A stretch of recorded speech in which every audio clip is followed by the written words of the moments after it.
இன்றைய தினமலரின் தலைப்புச் செய்திகள்.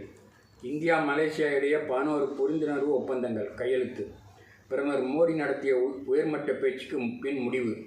பயங்கரவாதம் விஷயத்தில் சமரசமே இல்லை என இரு நாடும் அறிவிப்பு.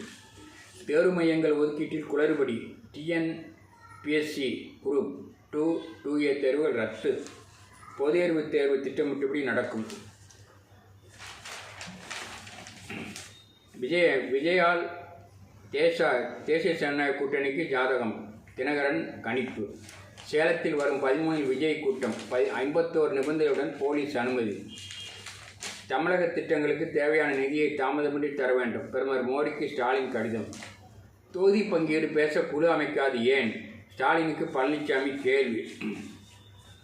திமுகவை விட்டு காங்கிரஸை பிரிக்கும் பாஜகவின் அப்பாசை நிறைவேறாது. ராமதாஸ் சொல்கிறார் செல்வப்பெருந்தகை. பாமக மீது வெறுப்பு ஏன்? திருமாவளவன் திடீர் விளக்கம். விஜய் ஊழல்வாதி.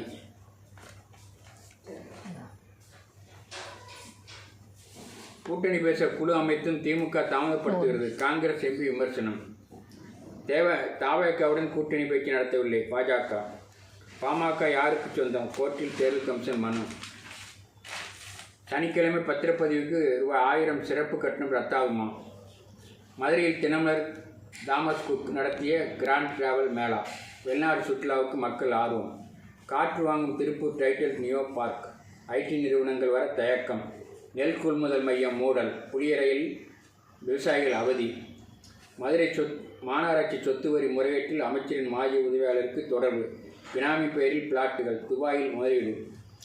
8 ஊராட்சி செயலர்கள் சஸ்பெண்ட். சனிக்கிழமை மே 3 இளநிலை நீட் தேர்வு. மார்ச் 8 விண்ணப்பிக்கலாம். அஜித் தோவல் பயணத்தால் கனடாவுக்கு சீராகும் நட்புறவு. இலவசங்களுக்கு மக்கள் மயங்கி கிடப்பதா? பாரிவேந்தர். திமுகவுக்கு பக்கபலமாக இருக்க வேண்டும். அரசு ஊழியர்களுக்கு முதல்வர் வேண்டுகோள்.